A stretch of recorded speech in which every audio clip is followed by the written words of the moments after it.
Shalom, shalom à tous. Je suis le pasteur Donald Soro, pasteur principal de l'église Abba Shalom au Gabon. Nous sommes dans notre 12 jours de jeûne et de prière, consécration 12, pour consacrer notre nouvelle année à Dieu, afin que ce soit une année bénie, une année de grâce. Notre thème de ces 12 jours de consécration, c'est les relations des destinées. Nous avons déjà passé 2 jours, nous avons parlé de qu'est-ce que c'est les relations destinées, comment les reconnaître. Et hier, nous avons pu parler de qu'est-ce qu'elles nous apportent. Nous avons compris qu'elles nous apportent énormément pour notre grâce, pour notre bénédiction. Je ne vais pas revenir sur tout ce que nous avons écouté. Nous avons déjà dit, vous pouvez aller écouter les 2 dernières précédentes vidéos. Aujourd'hui, au jour 3, par la grâce de Dieu, nous allons voir les ennemis des relations des destinées. Je rappelle à ceux qui suivent cette vidéo qu'une relation des destinées, c'est une connexion que Dieu permet avec des personnes importantes afin de pouvoir te permettre de pouvoir avancer dans le plan de Dieu pour ta vie, afin de réussir. Nous savons pour tous ceux qui connaissent Dieu et pour tous ceux qui sont chrétiens que le plan de Dieu est le meilleur pour notre vie. Et Dieu utilise l'homme, plusieurs personnes différentes pour nous faire avancer, pour nous faire réussir, pour nous bénir, pour nous restaurer, pour nous délivrer. Et ces connexions-là, on les appelle les relations des destinées. De la même manière qu'il a utilisé Jonathan pour pouvoir amener David au sommet de la royauté, c'est comme ça que Dieu utilise énormément de personnes pour que toi, tu puisses rentrer dans ta percée. Alléluia. Aujourd'hui, nous parlons en jour 3 des ennemis des relations de destinée. Les ennemis des relations de destinée. Quels sont les ennemis des relations de destinée? Quels sont ce qui empêchera ta relation destinée déjà de se connecter, ou ce qui peut détruire une relation destinée? Donc, les relations destinées sont beaucoup combattues par Satan parce qu'il connaît leur importance dans nos vies. Satan sait que lorsque tu resteras connecté à certaines personnes, lorsque tu vas être connecté à certaines personnes, ta vie va changer. Donc, il va beaucoup les combattre. Donc, plusieurs ennemis sont déployés par les ténèbres pour détruire toutes les connexions divines que Dieu va permettre pour te faire avancer. Les connexions qui vont nous pousser vers l'avant. Voilà, Dieu, plusieurs ennemis sont envoyés par le diable pour pouvoir le détruire. Donc, connaître ces ennemis, c'est très important afin de ne pas tomber dans le piège de détruire nos relations destinées, afin de ne pas rater les intérêts et les bénédictions que ces relations destinées vont nous apporter, afin de ne pas rater notre réussite sur notre épanouissement. Nos relations de destinée peuvent survivre ou s'interrompre par notre faute ou par la faute de circonstances tierces. Alléluia, ça peut dépendre de nous ou pas dépendre de nous. Qu'est-ce qui a mis la relation de destinée de Géasi et du prophète Élisée, qu'est-ce qui a permis à ce que cette relation prenne fin et qu'elle puisse être détruite et que la bénédiction ou l'onction d'Élisée ne soit pas répandue sur Géasi, que cette relation destinée puisse être avortée? Nous allons parler de cela tout à l'heure. Donc, sans plus tarder, j'aimerais directement attaquer les ennemis des relations de destinée. Je vais parler de l'ennemi 1, notre âme malade. Notre âme malade. Nous devons faire très attention. L'état de notre âme est très important pour notre bénédiction. L'état de notre âme est très important pour notre évolution. Il y a des gens, à cause de toutes les souffrances, les blessures intérieures, tout ce qu'ils ont vécu de difficile, tout ce qu'ils ont vécu de compliqué, sont sombres de l'intérieur, sont blessés de l'intérieur, sont malades de l'intérieur. Leur âme est malade. Et c'est très dangereux parce que l'âme conditionne la bénédiction de toute personne. C'est-à-dire que toute ta bénédiction, toute ta progression dépend de comment ton âme est conditionnée.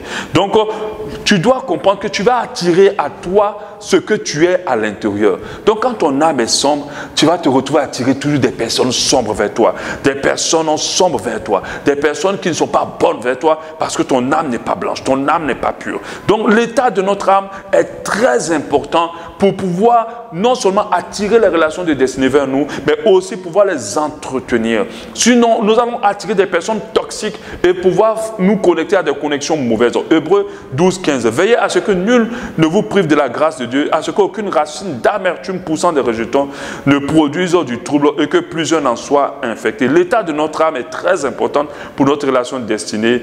Et alléluia. Amen. Donc, il faut que tu pries pour ton âme. Il faut que tu demandes à Dieu de te restaurer de l'intérieur. Il faut que tu pardonnes aussi. Il faut que tu libères ton âme. Il faut que tu appelles le consolateur, le Saint-Esprit, pour qu'il restaure ton âme, pour que tu puisses non seulement attirer les bonnes relations des destinées, et puis aussi pouvoir les entretenir.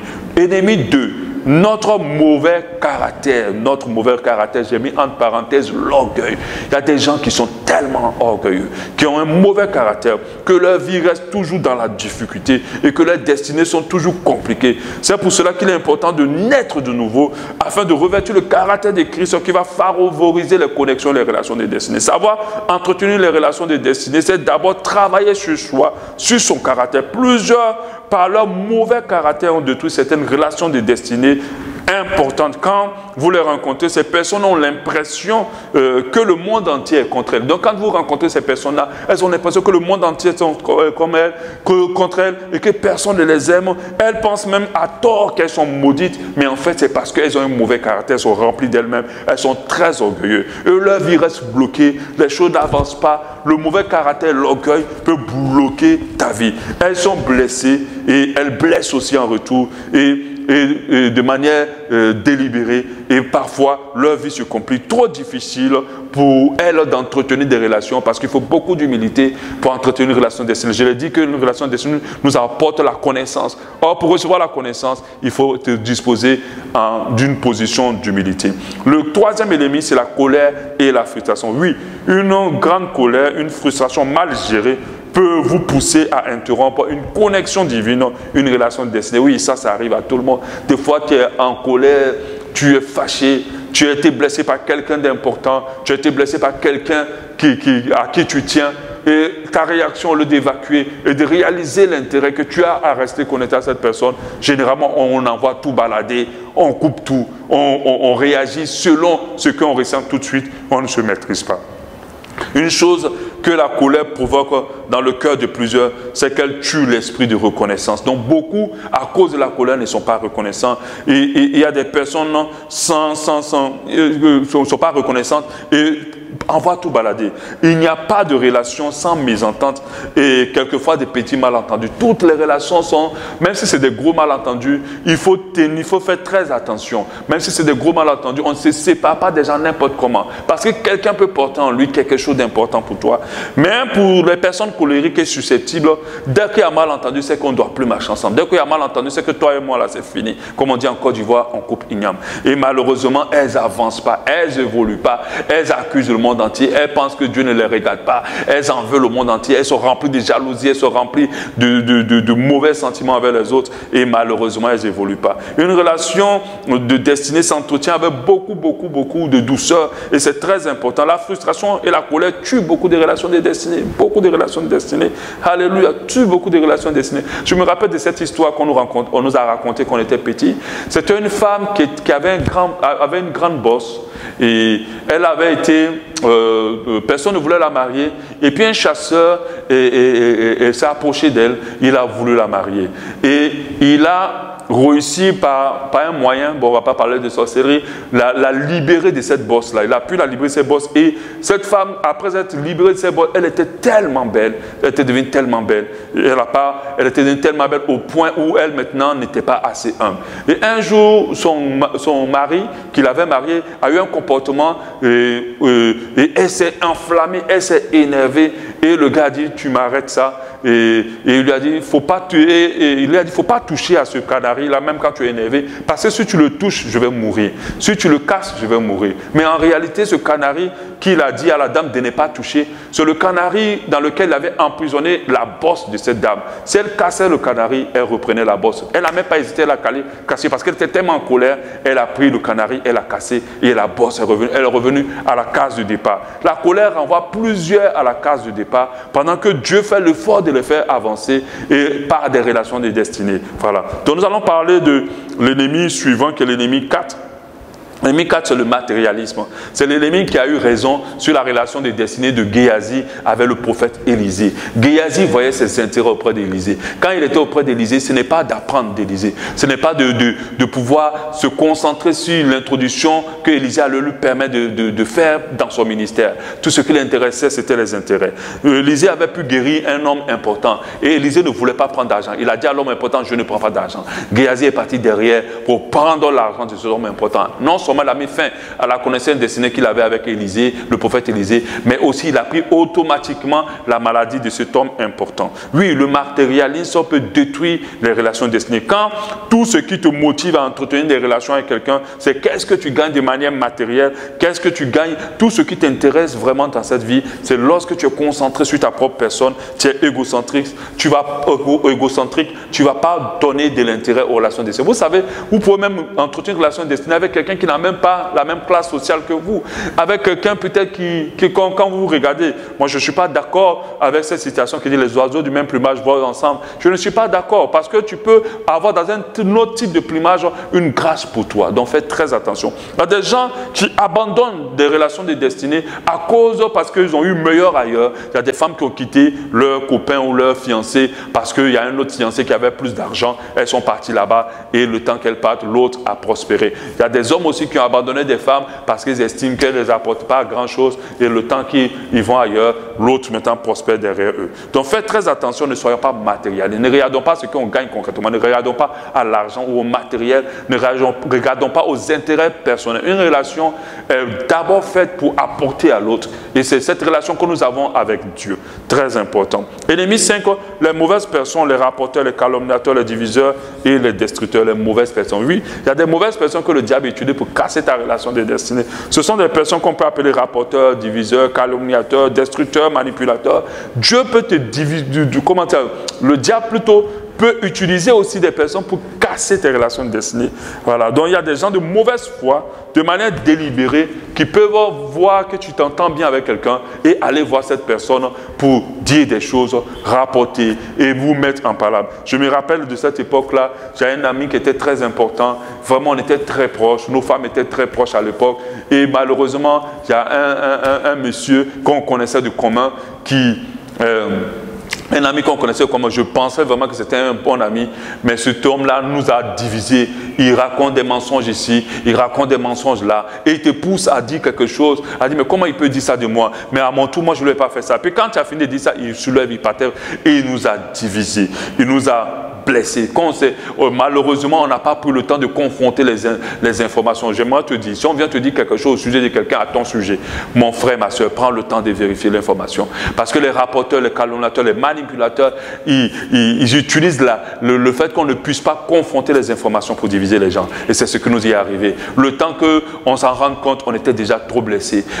Même qu'on ait confronté les informations, il avait déjà sémé le virus dans la relation et la relation a pris fin. C'est une relation que j'ai regrettée vraiment parce que le frère, il était vraiment bien. Et je crois que Dieu m'avait connecté à lui pour recevoir cette de lui parce qu'il m'a aidé à faire un projet, mais aussi pour lui apporter aussi. Et vraiment, le diable a fait avorter cette relation au travers d'un rapporteur et d'un manipulateur. Donc, faites très attention. Il y a des gens qui sont de mauvaise foi, qui sont prêts à détruire les connexions destinées. Apprenez toujours à ne pas mettre des intermédiaires, surtout des mauvais intermédiaires entre vous et des connexions importantes, des relations importantes. Et si jamais on vient vous dire du mal d'une relation de destinée, mon frère, ma soeur, écoute ça et va confronter l'information. Va confronter l'information afin d'humilier le plan du diable de division et de destruction. La parole de Dieu dit en Proverbe 16, 28, l'homme pervers excite les querelles, le rapporteur divise les amis. Le rapporteur divise les amis. Donc faites très attention. Proverbe 26, 20, faute de bois, le feu s'éteint. Et quand il n'y a point de rapporteur, la querelle s'apaise. La querelle s'apaise. Donc il y a des personnes de mauvaise foi qui peuvent détruire une relation destinée, qui peuvent créer le divorce dans un mariage. Parce que le mariage, vous allez le voir, ça fait partie des exemples de relations de destinée qui peut diviser. Deux personnes peuvent bien s'entendre et s'apporter l'un à l'autre. Et puis ces personnes vont venir détruire cela. Ennemi 6 sur la distance. Oui, la distance, c'est le dernier ennemi que nous voyons, peut tuer une relation destinée. Hélas, la distance peut tuer une relation destinée. C'est pour ça qu'il est très important pour nous de ne pas quitter des connexions destinées avant leur temps. Voilà, il ne faut pas quitter les connexions destinées avant le temps ou les endroits où Dieu t'a amené pour vraiment te faire croître avant le temps. Il y a des personnes par frustration aussi, peut quitter par colère, peut quitter des endroits, ou par recherche d'intérêt, peut se dire, oh, je vais partir quelque part. Dans le mariage, tu vas te lever, tu as dit non, j'ai une mission de telle chose là-bas qui va me rapporter beaucoup d'argent, permets-moi d'aller, et tu vas tuer ton mariage, qui est une connexion, une relation de destinée qui doit normalement te propulser loin.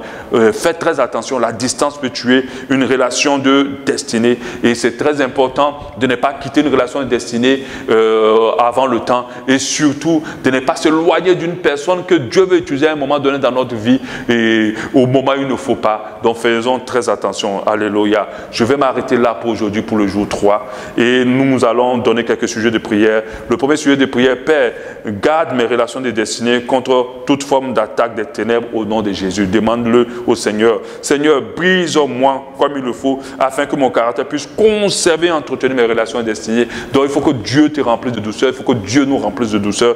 Je suis concerné aussi par tout cela.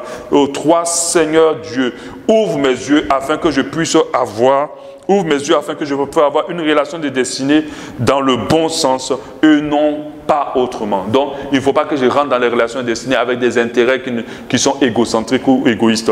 Que Dieu nous en libère. Demain, c'est le jour 4, nous serons à samedi.